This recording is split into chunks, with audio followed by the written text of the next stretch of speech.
What speech do you want to talk about? I mean, it's bizarre because it's a speech from a play that I've never done on stage professionally, Richard II.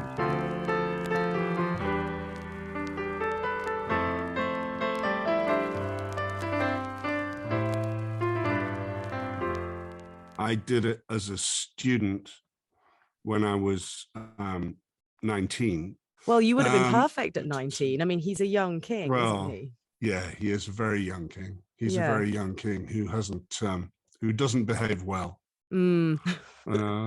He's obsessed with himself, with his own lifestyle. He wastes money. He doesn't treat his friends or his relatives well. He doesn't treat the value of kingship. I mean, it is an extraordinary thing, and it's very, very difficult to understand these days.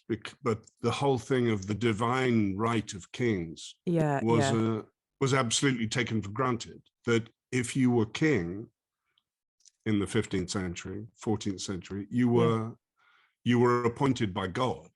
And it's mentioned time and time again throughout the play. Even if people don't agree with you or indeed hate you, they will not go against you because you are the anointed of God.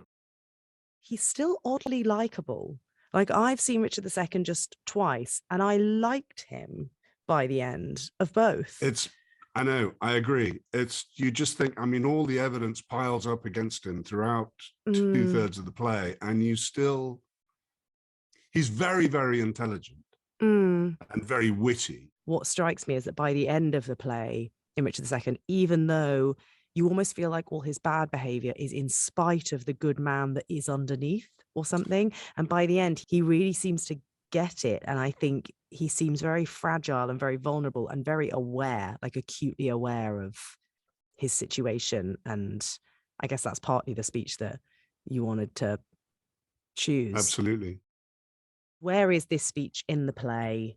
This speech is right at the end of the play. He has been deposed. He's been arrested by Bolingbroke. He's been thrown into a dungeon in Pomfret Castle. And the only thing he can do is, as we say, because in essence, he is a likable, intelligent person, is reflect on his life and realize the mistakes he's made. And so as the audience, you're party to this. I mean, he's working it out. And I think he also knows he's going to die. He has learned something. He's gone as far as he can go. His life is not, because he liked being a king. I mean, you wouldn't. But I mean, he's been punished by being deposed, but you don't get deposed from being a king and put in a prison at that time, expecting to be released at some point. That's just not going to happen. It's not going to end well. That would attract rebels to you, and then there'd be civil war again. So that's not going to happen. He's going to die. I also can imagine that it's a speech that grows on you because, to read it quickly at first, or even to hear it, to see it performed, I'm sure a lot of it washes over someone. Well, it is. Member. I mean, it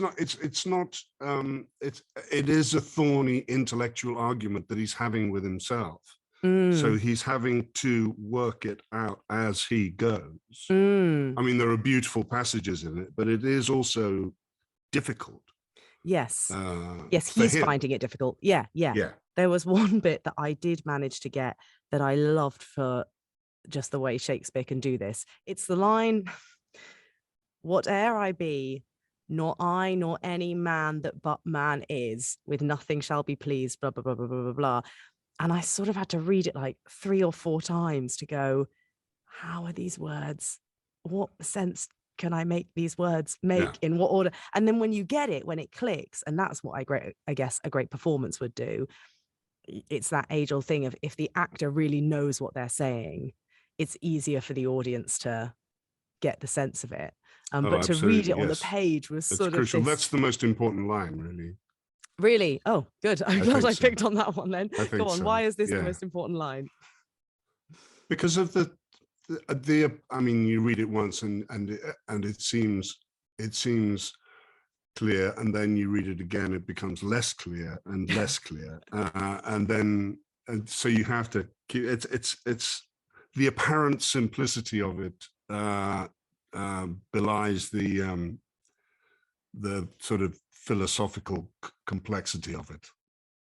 I always remember at the RSC being taught by the voice coach Cicely Berry, who was kind of one of the most extraordinary people I've ever met in my life. Right. She was a remarkable human being, and I was lucky enough to be directed by her as Hamlet. But she always said that people worry about the meaning of individual words and lines when actually the meaning, a lot of the meaning, a large proportion of the meaning is in the choice of words, where they are in the line, and the rhythm of the speech. But actually, if you, even as an audience member, even if you don't know what individual words mean, you know what he's saying. You understand. Yeah. You do understand. Yeah. Because there's also something to do with iambic pentameter, that it is apparently the rhythm with which English is spoken naturally. I mean, we speak in 5 stresses. I mean, quite a lot of the time without even knowing it.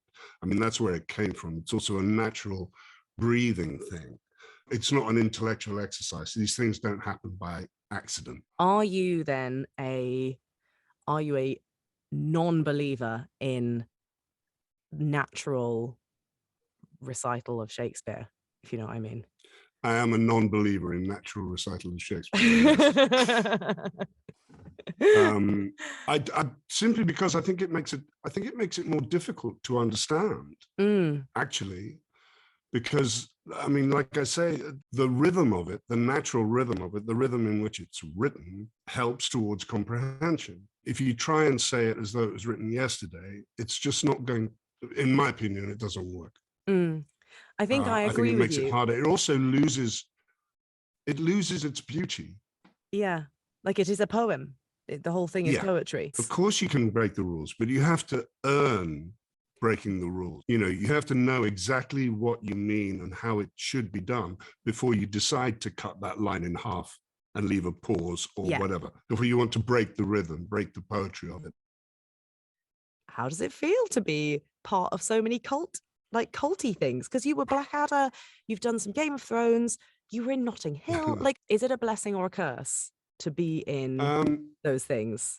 Well, I'm hugely proud of Blackadder, and I do think it was a game-changing thing. I mean, we never thought it was going to be like that. I mean, we had no idea, you know, obviously. I mean, it does become difficult, because I mean, I binned a lot of scripts that got sent to me for, you know, tall, dark, thin, stupid people. You know, it's like, really?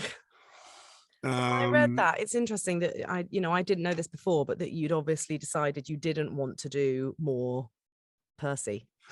No, I mean, I could easily have gone down that route if I'd wanted to, and probably would have made a lot more money over it. But I never wanted to do that. I've always wanted to do things as varied as possible, which is a problem in our industry, as you know. You know, people like to put you in a box and keep you there.